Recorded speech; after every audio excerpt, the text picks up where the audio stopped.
Welcome to our next tier list ranking. I think I did this like 3 times. Keep getting interrupted or the audio file gets corrupted. I hope you can hear what I say this time. And we are going to rank all the Dragon Ball arcs from the official anime in this tier list, so no heroes. So let's get started with the Saiyan Saga. Why is the Saiyan Saga S tier? Well, there are a lot of things surrounding it, what makes it so great. Goku has been shown as someone not really normal for the Dragon Ball universe. It's a normal humanoid kid with a monkey tail, and everyone's surprised what he is, and even his grandpa got killed by him turning into a giant monkey, and you're wondering why that happens. Like, you probably didn't wonder back then because Dragon Ball didn't make much sense. It was just random nonsense for comic relief. But over the course of the series, obviously that changed. He had an affinity to martial arts, obviously because he was trained by his grandpa Gohan, a martial arts master. He was later trained by Master Roshi to learn the importance of hard work and relaxation. He trained on the Korin, the god of martial arts, to not waste any movements, to make every movement count, and defeated an entire army and an assassin. Later he defeated Devil Man. He surpassed his grandpa. Yeah, and later he defeated King Piccolo, the Demon King. Then he trained under God, learning how to move without thinking, focusing his reflexes, and advancing his other senses besides his eyesight and smell and touch. And then he surpassed God. He surpassed Piccolo's offspring, who also surpassed God. Like, where do you go after that? Like, Goku is the strongest under the heavens. Officially, he reached his goal, become the martial arts champion. So, what do you do then? Introduce just aliens? That's just stupid. I mean, how can aliens surpass gods? And the answer is by the type of alien, and it happened to be the Saiyans. And why are the Saiyans so special? Well, Goku is a Saiyan. Him being a Saiyan kinda helped. His affinity to martial arts and such was thanks to him being a Saiyan. And now these Saiyans who were introduced have an understanding of what they are. And even the weakest of these Saiyans, his own elder brother, who has also more life experience, not only surpasses him in strength, but even makes his rival and Goku, who fight together as the two strongest on the planet, look like a joke.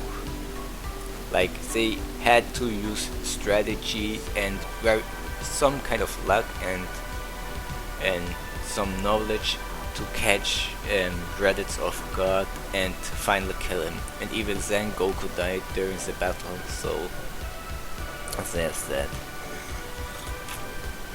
Another thing the Saiyan arc introduced is the specialness of Half Saiyans. It was done in a way that it kinda, Gohan is kind of like a Deus Ex Machina, but his rage boost never really make it like that he turns the tables much. It's pretty much showing that he has lots of potential, and since Saiyans and how Saiyans were introduced in the same arc, it kinda didn't feel like it was shoehorned in or came out of nowhere, which is why Gohan's specialness feels kinda realistic. And now also the part why the anime is so much better, it's a filler.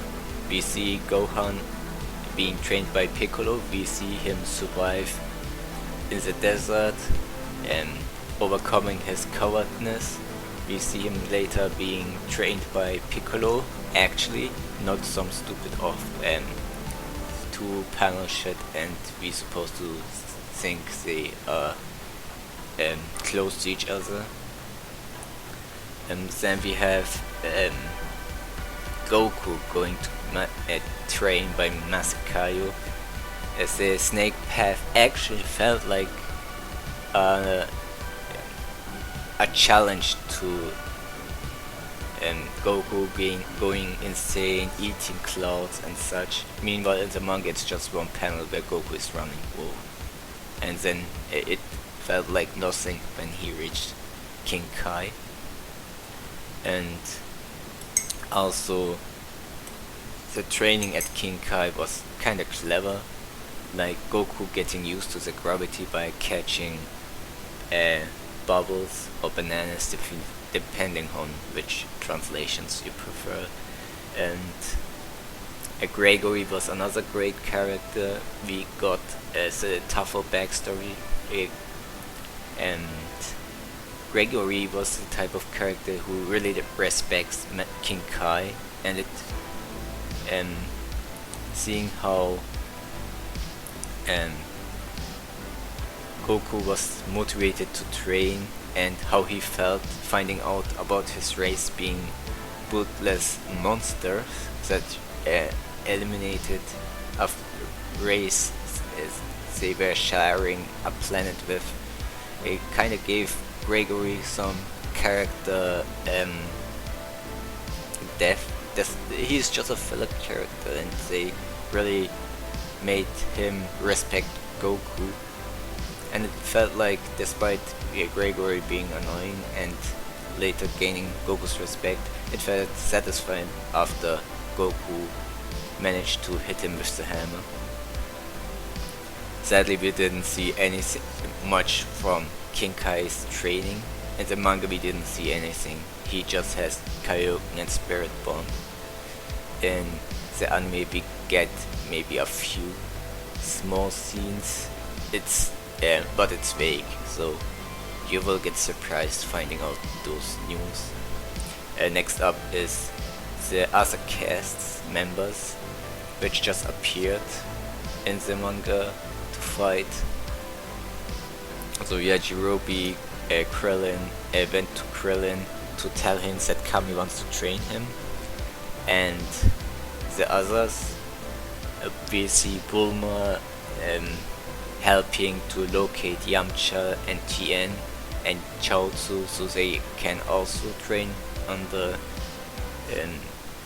Kami. We also see what they were doing at that moment, like Yamcha being into baseball and Tien training in the mountains, and Lunch helping him out. So it was really satisfying, especially we didn't see the same training with Mr. Popo and Kami, but we saw something else interesting, where they got a taste through some of these special time travel rooms, how dangerous a Saiyan can be. And after they were killed, in quotation marks, Kami told them the Saiyans that will arrive are on a completely different level than them, setting up the specialness. And we also got a small taste of what Nappa and Vegeta were up to.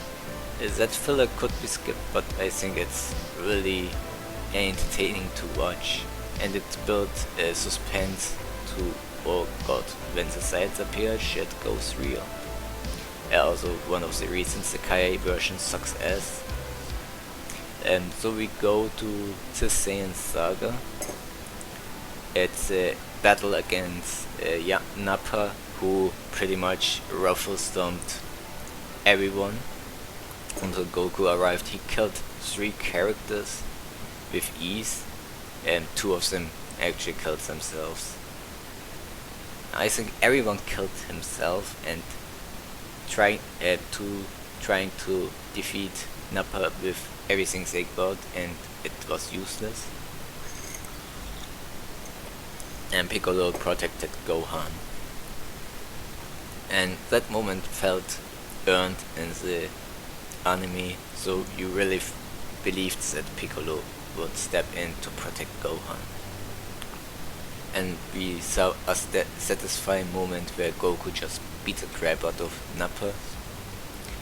We also see a bit of Saiyan pride of Vegeta, showing that Lost Saiyan is useless, which later will be kinda contradictory what we see.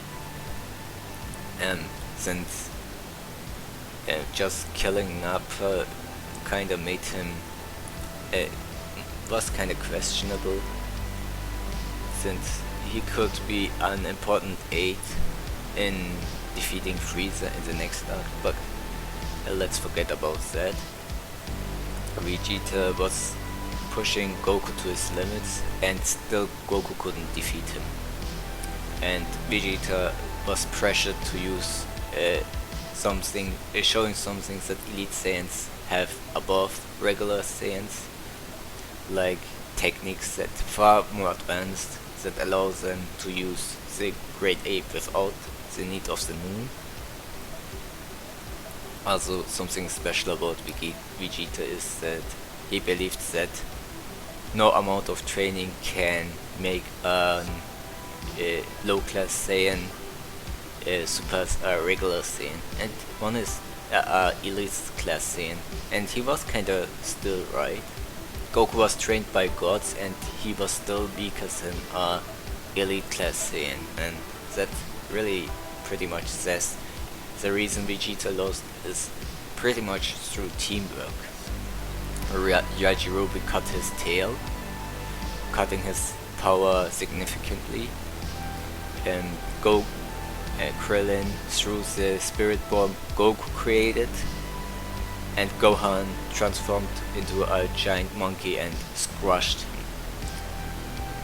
And the ending had a bittersweet, and Goku really couldn't accept that Vegeta was that strong, and all his training was a waste. So he was confident that he would be able to defeat Vegeta next time if they meet, so he let him escape. Can say that's stupid, but I guess there's some kind of warrior honor that prevents him to give Vegeta that kind of death. Because Vegeta is an asshole, but he's still a proud warrior, and he was willing to fight Goku by his terms most of the times. He was criticizing Goku for not having a tail and such, rejecting his Saiyan heritage, and it was interesting. Also, the ending was overall great, with Gohan and Goku being reunited. If the series ended there, it would be pretty much perfect, but we need to make money somehow, and that's why she continued. As the next arc is the baby arc. But why is the baby arc S rank? Like, it's GT can't be this good.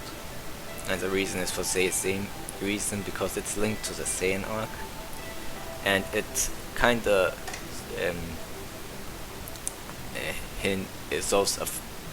kinda brings everything full circle. So we get the baby is from these filler scenes, a Tuffle race that were eliminated by the Saiyans.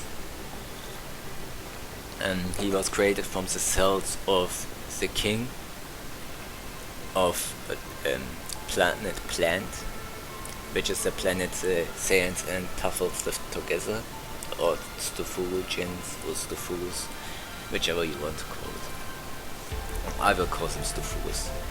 And Baby pretty much became created somehow Dr. Mew with what he left, and let Dr. Mew collect energy for him and give him the technology to make the machine mutant, as well as turn him into the peak of machine mutants with the most advanced technology, which, well, we will get to it. And Baby, how do I see it? It was a nice plot twist, but we get to it. Like I said, I am rambling here. So what did Baby do? He manipulated pretty much everyone on planet M2 for his bidding, and tried various tricks to take over the Saiyans' bodies, Pan, Trunks or Goku. He baited them in several ways. He lost 2 confrontations, I think, but he managed to escape through various means. 3 confrontations. The first one, obviously, he was overpowered because he was really strong. I think he could have survived these attacks, but his body wasn't stable enough to take these 3 key attacks, so he needed a little bit more energy. And the next confrontation, he fought in Rildo's body, but Rildo was destroyed, so that failed. Then he baited them with the Black Star Dragon Ball he collected, and took the body of an injured kid and let him get saved by the Saiyan tour, by the GT tour, trying to ambush them in some way or another, which seemed like he succeeded, but Trunks and Goku already knew from his keys that it was Baby, so they they took the bait as they used a bait by taking the bait, like it's a baitception pretty much. And Baby took the body of Trunks, obviously, and while he couldn't keep control of Trunks because Trunks is still full of energy and has some energy hidden to him, he can let it explode. He managed to overpower Baby's control and send him out. And Baby managed to escape with a solar flare type of technique, and since he kinda knows some of the tricks of key suppression, he managed to escape one last time. But taking the body from Trunks wasn't for nothing, because he figured out where all the other Saiyans are, and he used the information he got from his losses to beat all the Saiyans on Earth, who some are even stronger than Trunks. So how did Baby manage to take over pretty much everyone on Earth? So he created some chaos where Goten is, and then engaged in battle with Goten during his date. So first what Baby did is pretty much test Goten's powers, then wound him a little, and then showed that he is far above Goten, and he positioned himself in a way so Goten can fire at full power at him. So Goten transformed into a Super Saiyan and fired a Kamehameha. If he stayed on Earth, I think Goten would hold back a little, At that point, it was pretty much confirmed that Baby was even stronger than Super Buu according to Goten. As Goten said, that's the strongest person he's ever sensed. And what we know is he fought Super Buu last time. Not sure if he could sense Kid Buu, who is said to be stronger than Super Buu, but really doesn't matter. I think he is even stronger than the strongest Boos we know, because he has also the energy of Rildo, who is also confirmed to be stronger than Buu. So after Goten fired an energy attack draining his own ki, Baby used this moment to take over Goten's body completely. He used the trick also to take over Gohan's body, but he did this time the opposite. Instead of positioning himself to bait a full power attack, he released a full power attack of his own, threatening to destroy the planet, forcing Gohan to release his potent power by transforming, leaving him open for Baby to take his body as well. So, and yeah, that's pretty much it. Now he used that strategy to fight Goten and Vegeta. He sensed where Vegeta is, went there and engaged in battle, but what he didn't realize is Vegeta isn't holding back. Vegeta doesn't have the mindset of Goten and Gohan. He's a experienced fighter. He knows how to really control his battle style, and he figured Vegeta would probably kill him even if he's in Gohan's body. But Baby still has a backup plan. Another ability is exposed that everyone who has had Baby once in his body has an egg inside him that can eventually take full control of him. So Goten was now his puppet pretty much, and fought alongside him, weakening Vegeta enough where Vegeta was forced to release a full power to knock out Goten and Gohan, and Baby used that moment to take over Vegeta's body and turn him into a permanent host, and later take over everyone on Earth, since nobody could really and nobody was strong enough to resist his power, with the exception of Buu and Mr. Satan, who was saved by Buu, realizing what Baby was up to, and Buu. So it was a big surprise when Goku and Ko arrived and they were ambushed by Baby. And even Kami Dende was under Baby's control, so he pretty much took the Dragon Balls, which Baby would use to create his own new planet, and call it Planet Tafel or Tsufurus.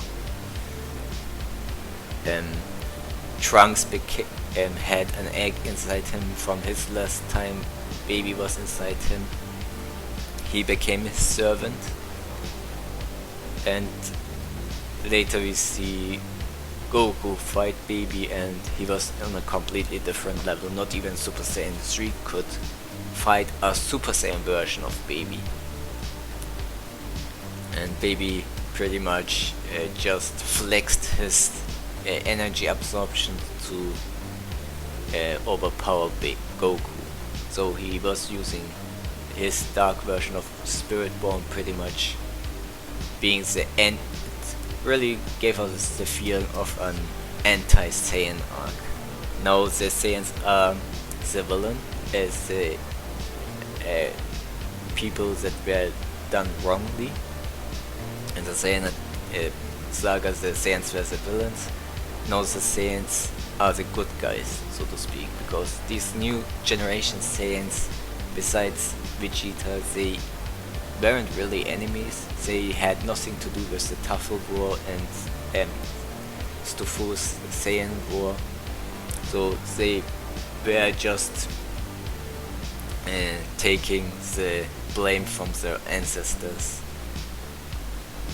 And now this arc was pretty much trying to redeem the Saiyans somewhat. And what was done? So the first thing is Goku would regain his tail to gain his full strength. That at this point even an 80% boost would not be enough to beat Baby. And he kinda did better than last time, but Baby was powered up so much that it made Super Saiyan 3 look like a joke. Oop completely got beaten even after Boo sacrificed himself. It wasn't enough. And Goku, since planet Tsufurus was close to the Earth, and they were so close to each other that they can be considered each other's moon, which the sunlight reflected on, and that kinda gave an excuse for Goku to turn into a giant monkey golden version because it's powered up with Super Saiyan power. And then he would wreak havoc because Goku can't control his Uzaru form. So Pan had to step in and talk some sense into him. Baby couldn't defeat the Golden Uzaru, he could kinda hold him a bit back. Since the monkey wasn't really predictable, it's really a huge jump. I don't think that it's 10 times stronger than Super Saiyan 3. I don't think that would be even enough. Maybe slightly above Baby, but not much bigger. And after Pan managed to get through Goku would actually manage to surpass his manage to take over the control and take control over his body and evolve further. And so we reach the best Saiyan form, being Super Saiyan 4. And the reason Super Saiyan 4 is now because of is the best Super Saiyan form is simply what it symbolizes. So first he overcame the Golden Uzaru, which is a powered up version of the Uzaru, which is a form he could never control, always had access to, and it's the form he killed his grandpa in. And in the Saiyan Saga he figured out, yeah, he killed his grandfather. And it also symbolizes his relationship with Pan. Pan disrespected Goku at the start of the Black Star Dragon Ball Saga because she couldn't believe that her grandpa is now a kid smaller than herself. She also was overconfident as being the offspring of Mr. Satan and Beetle. And it shows how close they have become. Goku also kept protecting Pan, and obviously it's his granddaughter. He wouldn't be able to bear killing her, so it felt satisfying that he managed to overcome it. And lastly, what triggered the transformation is seeing the moon and the Earth as a moon, pretty much. And the Earth helped him, the home he was born in and which he tries to protect, gave him the power to reach that form, pretty much. There are so many layers of symbolism you can take out of it and achievement, it pretty much brings Goku's character full circle. But it's not even done here. First he humiliates a baby, showing that he's now on a completely different playing field. A baby can no longer keep up with him in any reasonable way.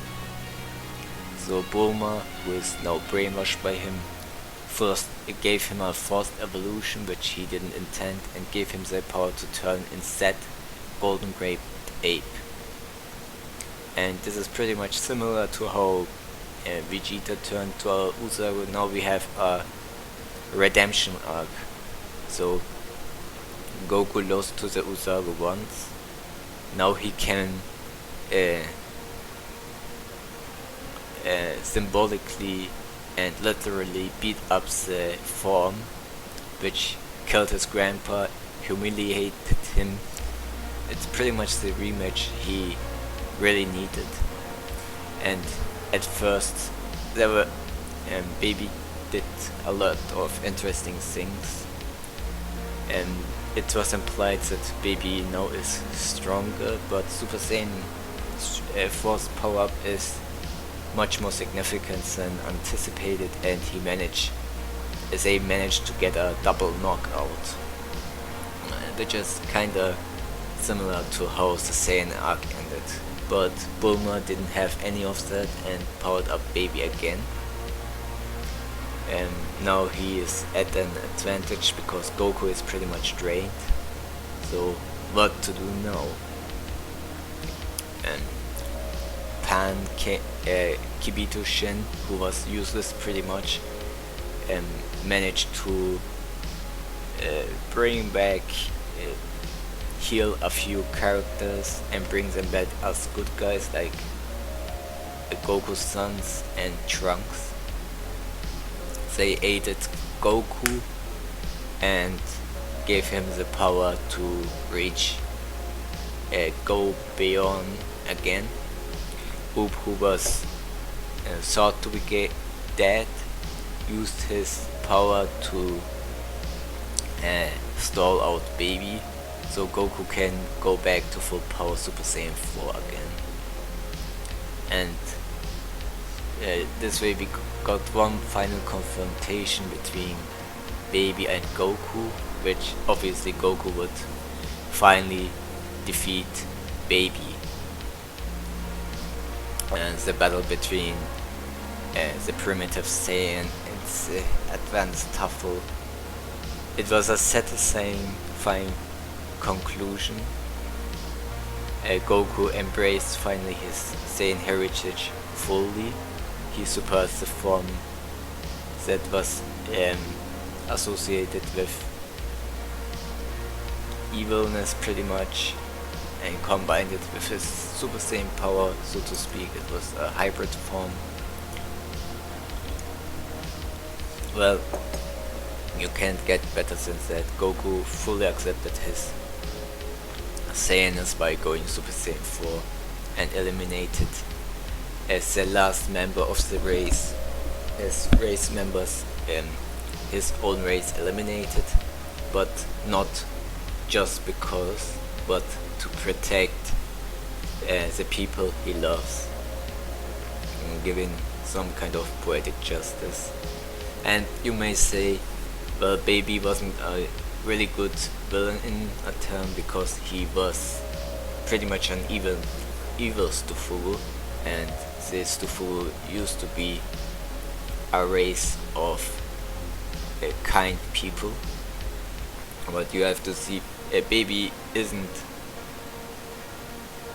just pure evil. It was pretty much shown over the course of the series. What he did was, for the betterment of his race, he really cared about reviving his race, and being a royalty, he was willing to sacrifice anyone for his goals. And he was willing to sacrifice Earth to create a new planet, Tsufurus. He brainwashed all other races to create new Tsufurus. He took the body of Vegeta and made him with each transformation closer to his former selves. And thus, and there were many moments throughout the arc where Baby was riding a car, winking to the crowd. He was shown and portrayed by everyone as a kind king, despite not actually showing much kindness. Like, it's like these guys everyone is brainwashed and under his control. Baby wasn't torturing anyone for the sake of it, but he still had it. Don't do as I say, and if you don't, like, you get punished. But when the Saiyans appeared and posed a threat, Baby is shown that to lose his cool after all. Especially in his Uzaru form, he was willing to he used a lot of strategy. He lost his composure, but after seeing Goku's family, he gained his composure and used them as a bait, and later throwing that same energy to destroy Goku's home, just out of spite. And Goku had no choice but to stay in his way and take a Super Galactic gun at full force. So we will see, there are many moments like that that make Baby pretty much the best antagonist. Like, you can say he is another generic evil bad guy, but Baby had layers. His hypocrisy was kind of justified. He wasn't a mad asshole that just wants to kill everyone, because he was just trying to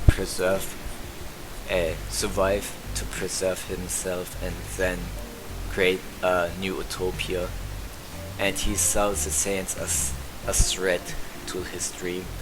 Like, if Baby really considered all Saiyans that much as a threat, he wouldn't let Goten, Trunks and Goten alive. The reason he wanted to kill Goku specifically is because he was the one who awakened him,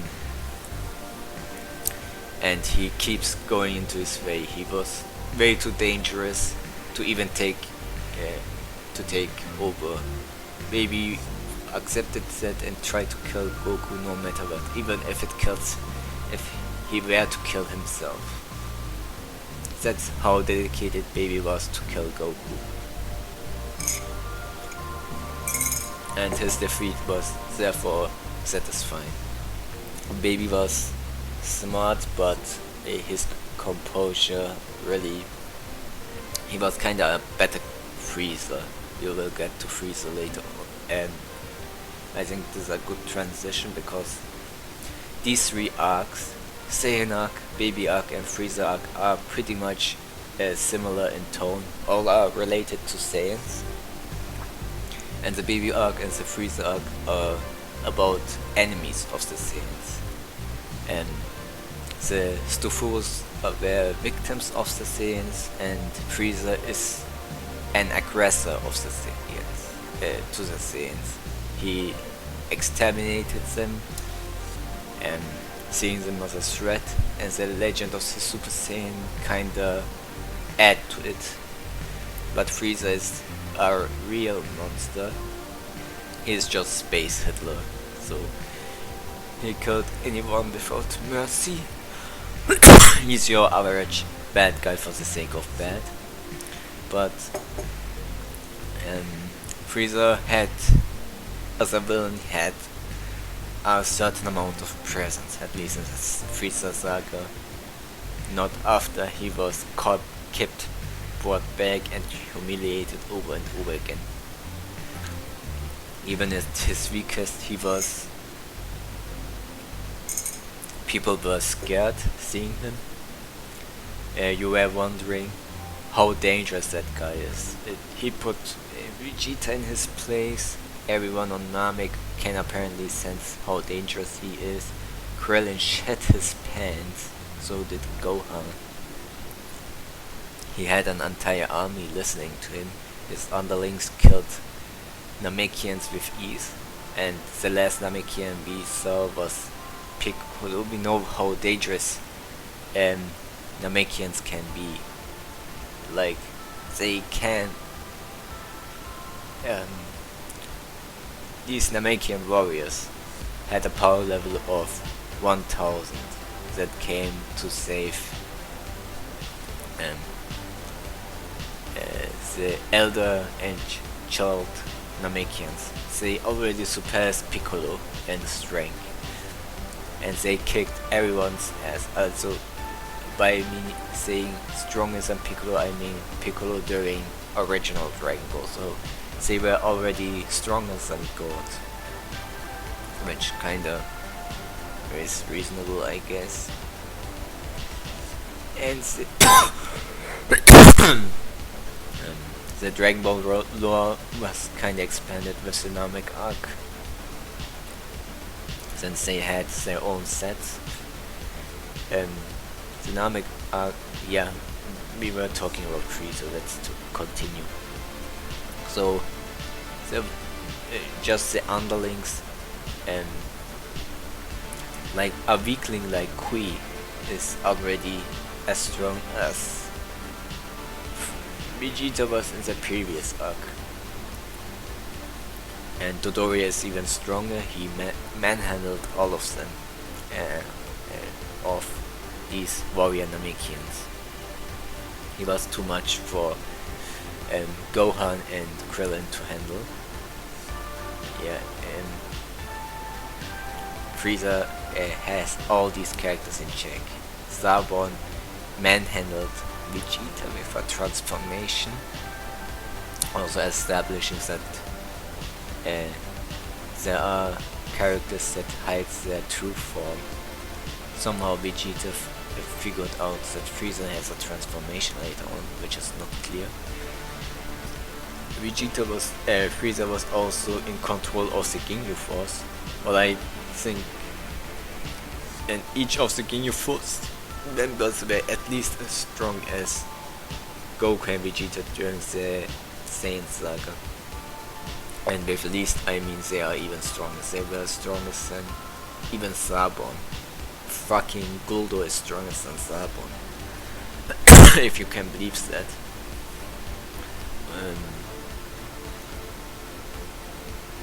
Yeah, and also Frieza, when he lost his composure, he would really wreck things. He can destroy a planet, even his weakest form, as shown in the flashback where he destroyed planet Vegeta, which you can question if it's canon or not, because those scenes weren't made by Toriyama.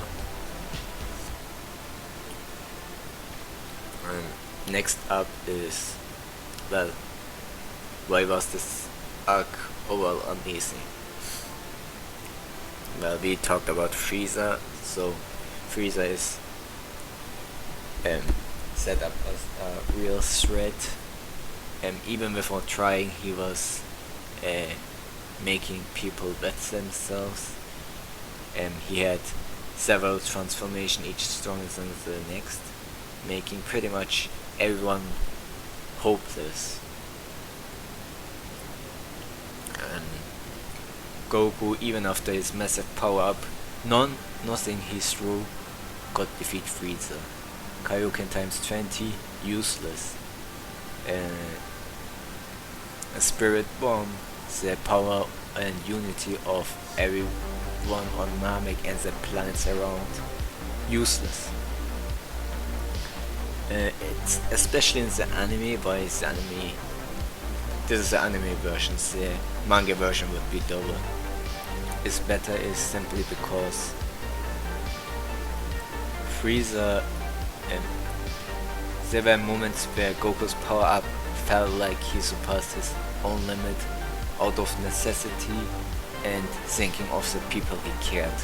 And still, it wasn't enough to seriously harm Frieza. The only thing he managed to do is keep angering Frieza even more, which made it even more desperate. And as the fight continues, let's talk about another thing that makes the arc overall good. You have three parties. You have Frieza's army that try to locate the Dragon Balls, and they had a weakness. Everyone's radar was destroyed, so they couldn't. They were using the power level scouters to locate the Namekians, and those, since Namekians were guarding the Dragon Balls, they could take them instead. Honestly, there are even more parties, but the Namekian party I don't really count. The second party are the main characters, obviously. Bulma, who did nothing but fly everyone to Namek, and Gohan and Krillin, who had the radar to find all the Dragon Balls, but there was a problem. The enemies are pretty much too strong, so they needed to be clever to work around it. The third party is Vegeta himself, who could sense Ki and actually had the power to fight some of Frieza's forces, so he used strategy to pick them up and managed to hide the Dragon Balls in a way Frieza wouldn't be able to find even if he had the scouters. But he didn't know that Gohan had a Dragon Ball location radar which helped him to find them. So what would happen usually is Vegeta would team up with Gohan and Krillin, and to stop the Ginyu Force, for instance. There would be some negotiation where Krillin had to give up his Dragon Ball, so Vegeta would spare them. Vegeta wasn't really obligated. He could have killed them, but he was in a good mood, so which would eventually be gone. Vegeta also used Frieza's stupidity to his advantage, as he was completely healed, and since he knew nobody had a radar and can sense Ki, he released lots of Ki attacks to destroy and allowed him to ambush everyone, luring Frieza out of his room where the Dragon Balls are, and pretty much steal almost all of them with ease. That was a great scene, and yeah, this kind of things that made the Saiyans as Namek Freeza Saga good or great, how you want to see it. The next thing was the legend of the Super Saiyan being established. It was done really well, especially in the anime where we found out more about it, like it appearing every 1000 years, it being a Saiyan becoming really violent, of which we will see a little bit. So when Goku reached Super Saiyan, it felt intense. There was a real great transformation sequence which the manga didn't have. It felt way too quick and didn't have the same impact. And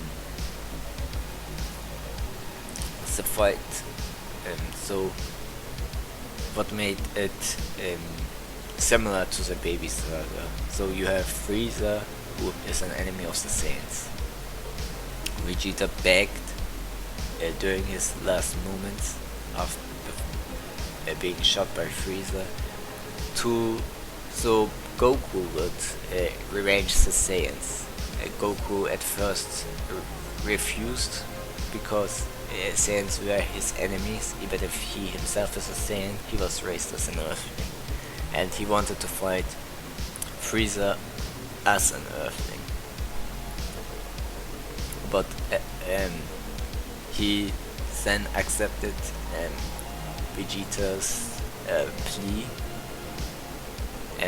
honoring his dad and putting him even a grave for him, which was a really hard hitting moment. And when Goku saw his best friend Krillin die in front of his eyes after all his best moves were useless, he managed to obtain the golden form Super Saiyan, and pretty much establishing it a form that comes to a Saiyan's darkest hour. And I think it worked really well here instead of the King Piccolo saga, because he didn't see Krillin being killed in front of him, and the enemy wasn't even strong. He could have defeated Tambourine at any time, anyways, implied, but he just lost because he was hungry, which is funny. And so there wasn't much of an impact. Goku was never